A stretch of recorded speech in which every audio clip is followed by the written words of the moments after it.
Alright, welcome back to Militia Madness MTG, where we play Militia. Today, I'm bringing you Aryel, Knight of Windgrace. That's a rare. It is a, well, yes, but it was reprinted as uncommon. Yep. In something. Dominaria Remastered or something. I don't remember. That sounds right. Scryfall says it's an uncommon, so I'm allowed to play it. I know for a fact it is. I just find it funny that it's the rare printing. Yes. So I'm playing this. I've really wanted to try to make a tribal deck work in this format. And I do think there are a couple of options. I think goblins and elves are pretty obvious. I actually think like black-white rebels, when you support it with other stuff, is actually pretty fine. Yeah, we might see Merfolk soon. Yeah. Spoilers, but yeah. It's... Merfolk is... it's mono blue is the problem. It's at least they have a commander now. Is what I was you need a second color. But knights have kind of just always fascinated me, and I really like them. So it allowed me to play like an aggressive black-white creature / mid-range deck, and also this card is just nuts. It just makes a board by itself and just kills stuff by itself, really. If you let this go out of hand, it can take over a game. So we're playing some knights. We're playing Daring Skyjack. I'm going to read these knights because no one knows what they do. Ravnica Limited Staple, Daring Skyjack. I played this card in a lot of casual decks when I was a kid. I played this in Standard, I think. 2 mana, 3/1. I did. It came out in 2013. Played this in Standard with my Magic the Gathering club at my school. When Daring Skyjack and at least 2 other creatures attack, it gains flying. Leonian Skyhunter, 2 mana, 2/2 flyer. Ardenvale Tactician is kind of an interesting one, more recent. It has adventure. For Dizzying Swoop, you can tap up to 2 target creatures, so it's good on offense and good on defense. Capuchin Knight, 2 mana 1/1 with flanking, but you can pay 1 and a white to pump it. I'm not on any of the dual color pump knights because my mana base just can't really support it. To have like a double white card and a double black card on both on 2 and like be able to cast those in a game reasonably. Benalis Cavalry, 2 mana 2/2 with flanking. The reason to play the deck, apart from your commander, is Smitten Swordmaster. You gain X life and each opponent loses X life. Rex is the number of knights you control for 1 black mana. Sorcery speed, but it's also a 2 mana 2/1 with lifelink. And then the most interesting card in this deck is Griffin Rider. So Griffin Rider is a 2 mana 1/1, which is like, you know, goated stats. But if you control a Griffin creature, it gets +3/+3 and flyer. So 2 mana 4/4 flyer is really good. So those are the knights. Not all of the knights, I believe, but a lot of them. And then we're on... you just don't need a lot because this makes them and, you know, it's fine. For the Griffins, we're on Silverbeak Griffin. 2 mana 2/2 flyer. Same thing as Lino and Skyhunter. It's pretty good. Garrison Griffin. 3 mana 2/2. That when it attacks, target knight you control gains flying, which is pretty good. Charging Griffin. 4 mana 2/2 flyer. That whenever it attacks, gets +1/+1. So 3/3 flyer is pretty good. Those are the Griffins, straight up legally.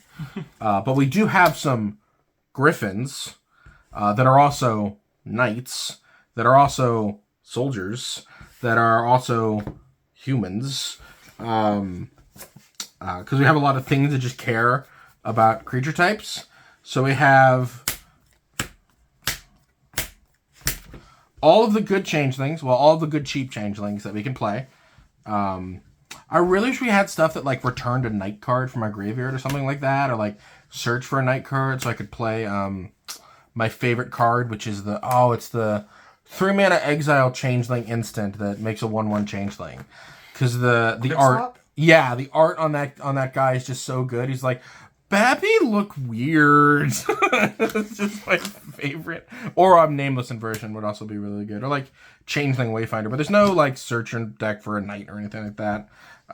So just these. Lifelinker, can't be blocked, cheap guy, Death Toucher, flyer. Look, they're knights. They're griffins. They're soldiers. They can do it all. They're humans. And then I have just a generic 1-drop package of just generic aggro stuff. And then Warfalcon. Warfalcon can't attack unless you control a knight or a soldier. we have a surprising amount of just incidental soldiers, and all of the knights trigger it, and all of the changelings trigger it, and your commander triggers it, and the tokens your commander triggers it. This just like, if you can't attack with us on turn 2, you kept a bad hand. Generic 1-drops. Last generic 1-drop is Steadfast Unicorn. This card's nuts. The more white decks I play, the more I put those in.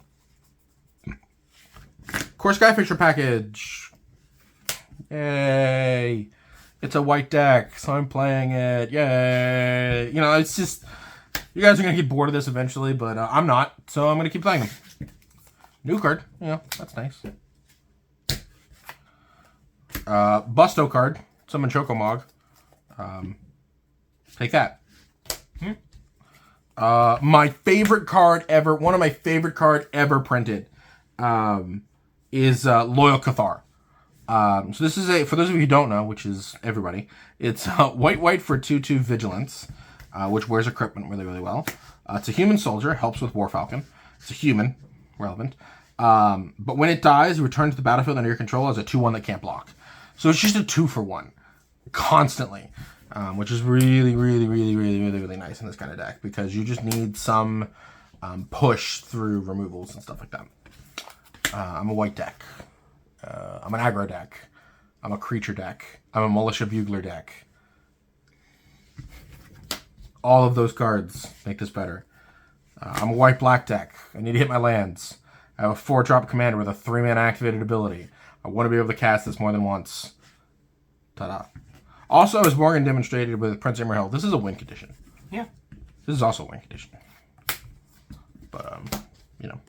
Originally, they were a lot better because I was on, like, Alpha, Beta, White Knight, Black Knight, Order of Lightburn, like, all those kinds of cards. And then I cut them because they were terrible. We do have some equipment, because what are knights without swords?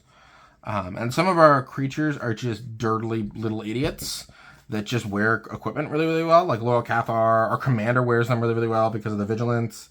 Griffin Rider, you slap a Legion War Hunter with one of these, they're just really, really good. All of these do really different things. This is Bone Splinters. That's white. Because most things are humans. This is +1/+1 in Vigilance for 1 mana, and this is when it attacks, you put a +1/+1 counter on it and tap a creature, because Commander Legends of Baldur's Gate was a stupid set, because clearly one mana equipment needs to be able to do both those things. And then the last equipment we're on is actually a Harvest Hand. So this is similar in the Royal Cathar family, where it's a 3-mana 2/2 that does nothing. But when it dies, it turns into, and I'm actually going to put this on the screen because there's lots of text. It turns into Scrounged Scythe. Awesome name, I never read that before.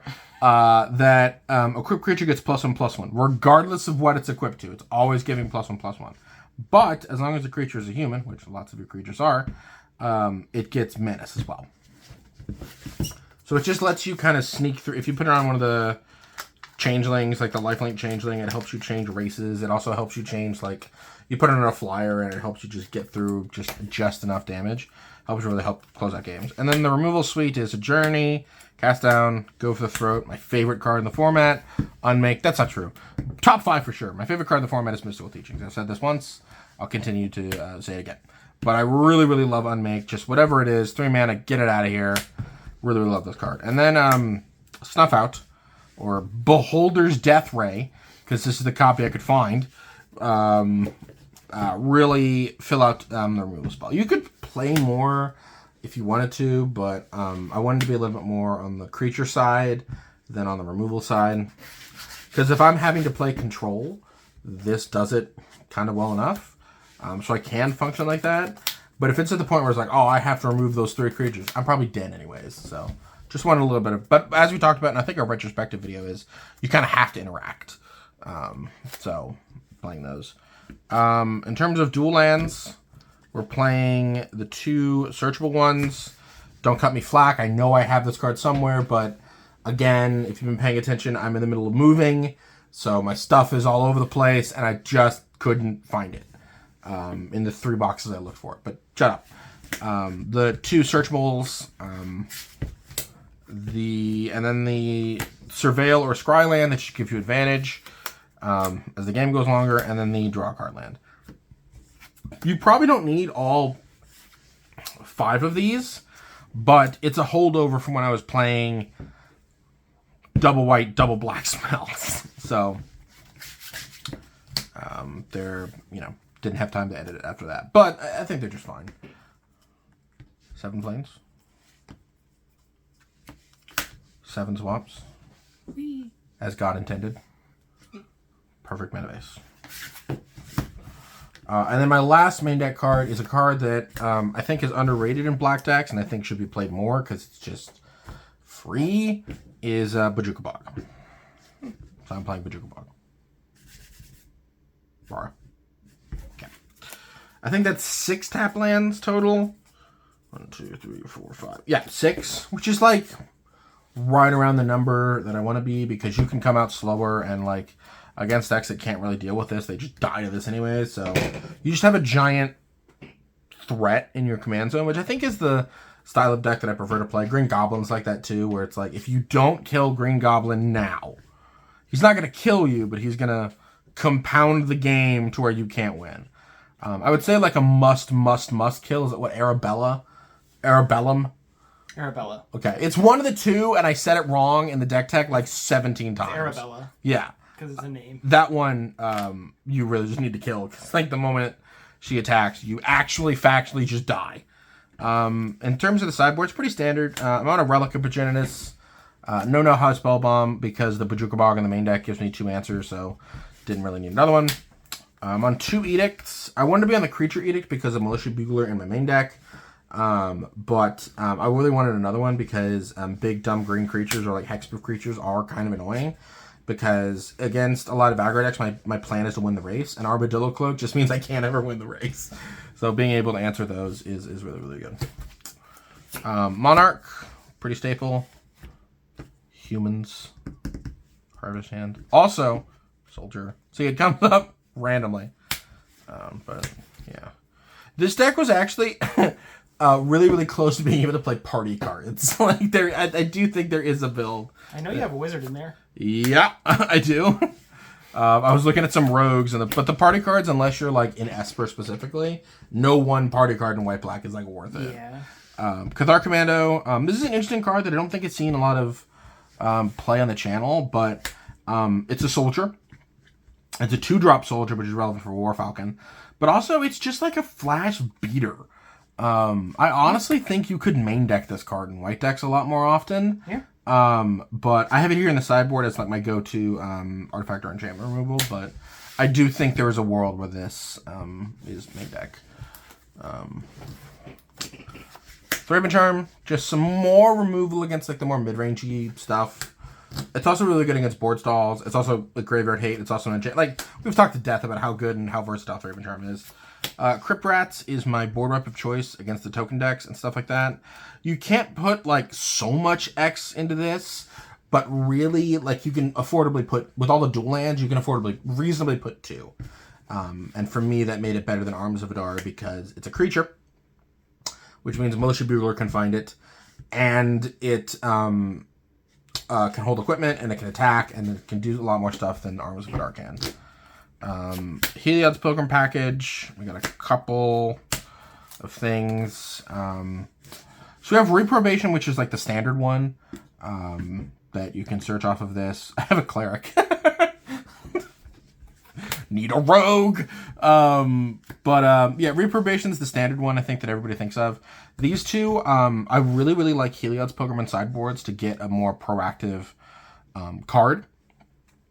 Because if we're in like against like a red deck, like a red-white deck, we can't kill all their creatures. We just don't have enough removal for them.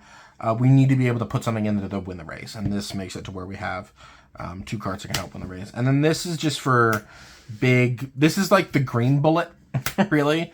For like a Resolve the Noid Alphasaur or something like that. It's like, haha. And then you can really deal with the big green creatures. Which is not too problematic because you have Cast Down, Snuff Out, and Go for the Throat in your main deck. Prismatic Strands, it's a white deck. It's a primarily white deck, so we're playing it. There is a card that I omitted that I think Morgan, that I think I'm going to talk about. But I'm on the standard bears. I went back and forth between Obsidian and Crimson Acolyte and these, and I still don't know which is better. Yeah. But I went with these because Obsidian and Crimson are really only good against black-red decks, but against like the blue bounce spells, I still want these in play because at least they stop those. So these just seem to be a little bit more versatile than those. I also believe these are both humans. They should be, yeah. I think they've been eroded to humans. But the Acolytes are too. So, yeah, I really don't know. I'd love to play a sideboard with all four of them, but the sideboard space is actually pretty tight, weirdly enough. So, I went with these just because I also think that if you're a Pauper player, you might already have these. Yeah. And you might not have the Acolytes. Yeah, because those are only really played in like some very specific decks in Pauper, like the mono white. Yeah. But I still don't know which is better. I really want access to both. You could get access to both if you played like Mask of Crimson. Mask of Longgrace? Mask of Longgrace in the sideboard somewhere. But it's also another aura that you could find with the Iliad's Program. So if you like took out like, I don't know, Chainer's Edict or something. There is a card that is notably not in my deck, which is Battle Screech. And I will tell you the reason that it's not in my deck is because 4 mana is a lot of mana to be spending.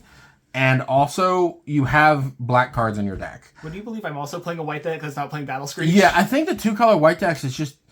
It's like, Prismatic Strands is defensible. But Battle Screech is just... They're birds, and we don't really have any advantage. Apart from Eagles in the North and Summon Chocomog, we don't have a lot to do with the extra board space. I'll go into this in my deck, but I'm not playing it for a very different reason. Yeah, it's just too many white pips, and I just don't think you can reliably flash it back. Yeah, do remind me to say my specific reasoning in my deck. Yeah, I will. I actually do think you have enough white creatures to flash it back. It's just not as impactful or synergistic as knights and soldiers and stuff are. I want to be a little bit more aggressive. Yeah. As weird as that sounds. I think Battle Screech is actually a mono white card, the more that I think about it. But yeah, that's my deck. Tune in Wednesday to see Morgan's deck and hear them talk about why they're not playing Battle Screech. And then tune in Friday for the gameplay. As always, like, comment, subscribe. We've actually gotten really, really close to like 5,000 views, which is awesome. But as always, I'm Hunter. I'm Morgan. Signing out.